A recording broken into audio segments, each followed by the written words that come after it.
जो भी संत पीर पैगंबर उस परम पिता परमात्मा के प्यार से जोड़ते हैं, उसकी मोहब्बत से जोड़ते हैं, तो उसका प्यार, उसकी मोहब्बत आम इंसान को नसीब नहीं होती। जिसके अच्छे संस्कार हैं, बहुत ऊंचे भाग्य हैं, या जो जीव सत्संग में आके अपने भाग्य ऊंचे बना लेते हैं, उसी को परम पिता परमात्मा का प्यार मोहब्बत मिला करता है। उससे प्यार लगाना आसान है, पर ओढ़ निभाना बड़ा मुश्किल है। यह कलयुग का दौर है। यहां मन और मन इंद्रियां इतने जोरों पे हैं कि आदमी बिन पेंदे के लोटे की तरह बना हुआ है। यकीन इसे रहता ही नहीं, और यकीन के बिना रूहानियत में कोई मालिक के प्यार को, अल्लाह के प्यार को हासिल कर सकता ही नहीं। पहले दृढ़ यकीन होगा तो मालिक के प्यार मोहब्बत के काबिल बनेगा, तो मालिक के नज़ारे मिलने शुरू होंगे।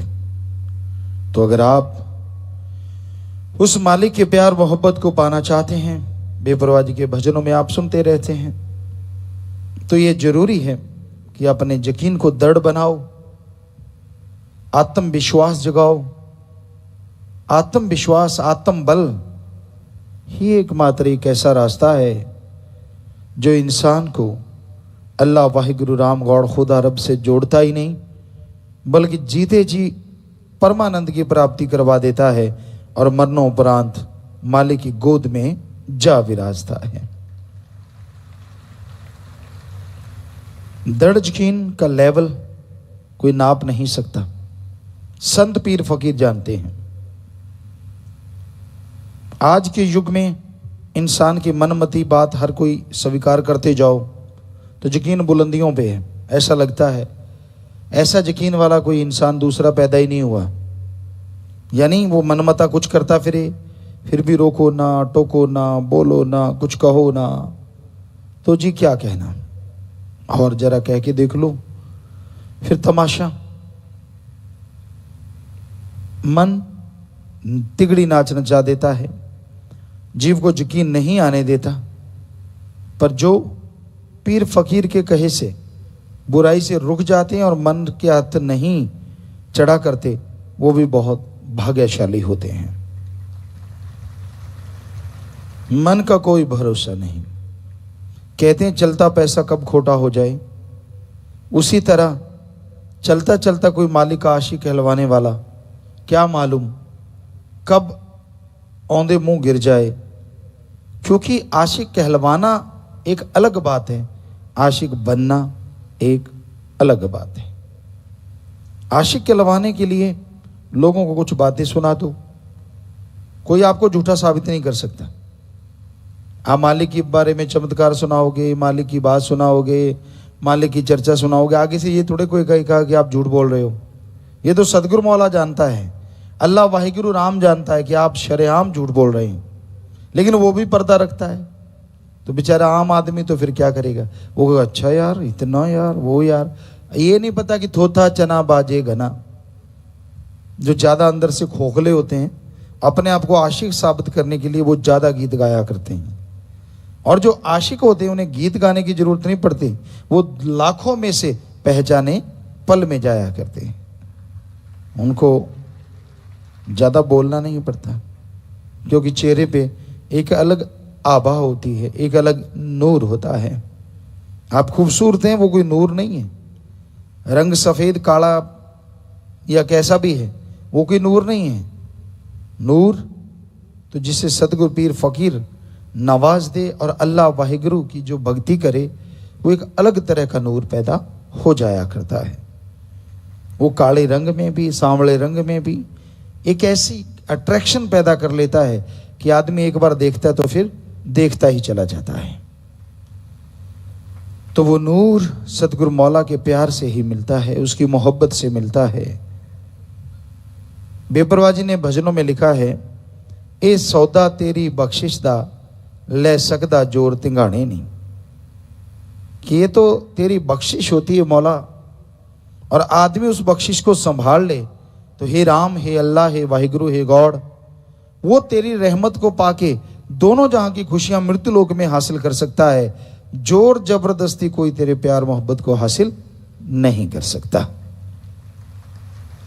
कोई दीनता रखे, कोई नम्रता रखे, मालिक से मालिक को मांगता रहे, यकीनन उसे मालिक के नज़ारे मिला करते हैं, वो मालिक की दया दृष्टि के काबिल बन जाया करता है। इसलिए अपने मन के लगाम कस के रखो।